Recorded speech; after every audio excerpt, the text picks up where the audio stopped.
Porsche has updated the Panamera with some new engines and some subtle design tweaks. In fact, they're so subtle that you're really going to have to pay attention to this next bit.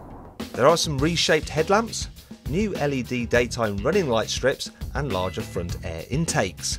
Round the back, the revised tail lights and a new bumper are the major changes. And that's pretty much it really.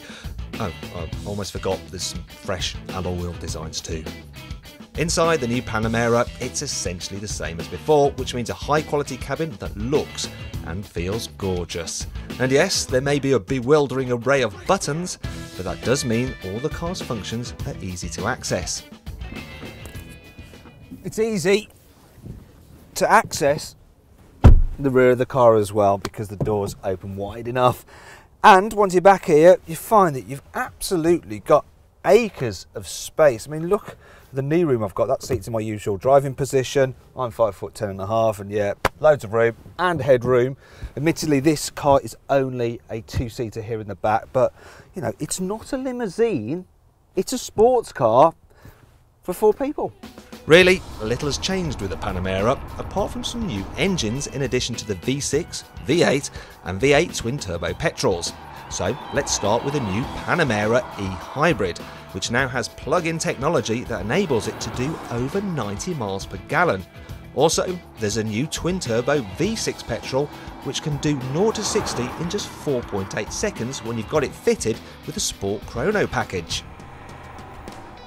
The big news though is the new 3-litre V6 diesel. It's really quiet, it's extremely smooth, and it's very, very quick. Now it's got 296 brake horsepower, which is about 50 horsepower more than you used to get in the old Panamera diesel. And 0 to 62 miles an hour, that takes just 6 seconds. The bigger deal though is the torque. It's got 650 Newton meters of torque, and that means that when you're just cruising along and you want to overtake some slow moving traffic, you just plant your right foot and this thing just flies past. You really can enjoy all that performance as well, as the Panamera has pin-sharp handling that really belies its huge size. The Panamera now comes with torque vectoring as standard, and that alters the amount of power sent to each individual rear wheel, and that helps boost corner exiting grip and overall makes the car more fun to drive. Now, driving purists may be a little bit disappointed to hear that you can no longer get a manual version of the Panamera, but the reason for that is quite simple. Porsche never sold any, and to tell you the truth, an automatic gearbox suits this car much better anyway, and the autos are very good. And of course, if you want to change gear yourself, you can do by using the steering wheel mounted paddles. And then when you just want to cruise about, the smooth gearboxes provide effortless progress. Speaking of which, the Panamera is a very comfy car to travel in, especially if you have the adaptive dampers in comfort mode.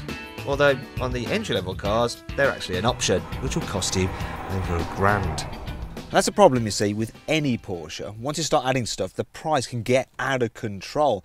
They're pretty expensive to begin with, aren't they? And if you click here, you can see the exact pricings for the Panamera. Now, I'll admit that you do get stuff like sat-nav, leather seats and parking sensors as standard. And believe me, you will be needing those parking sensors because this huge car is an absolute pig to park. But if you want to add things like, I don't know, USB import and iPod connectivity, that's £224. The rear windscreen wiper is £249. And if you want Bluetooth connectivity with this mobile handset, it's over £1,000. And actually, Porsche, you know, you can keep that. I think I'll just use my phone with these hands-free headphones.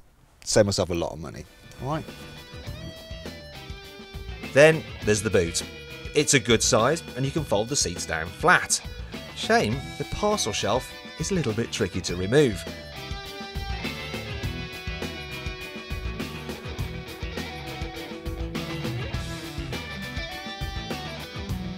The sloping tailgate means that load space isn't very deep.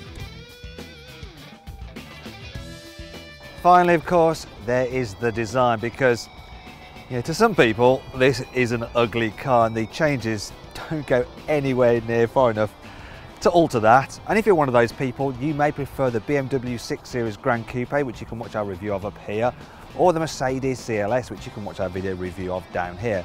Of course, you can also watch our very latest video review by clicking down here, and if you click on our logo, you can subscribe to the Carbuyer YouTube channel.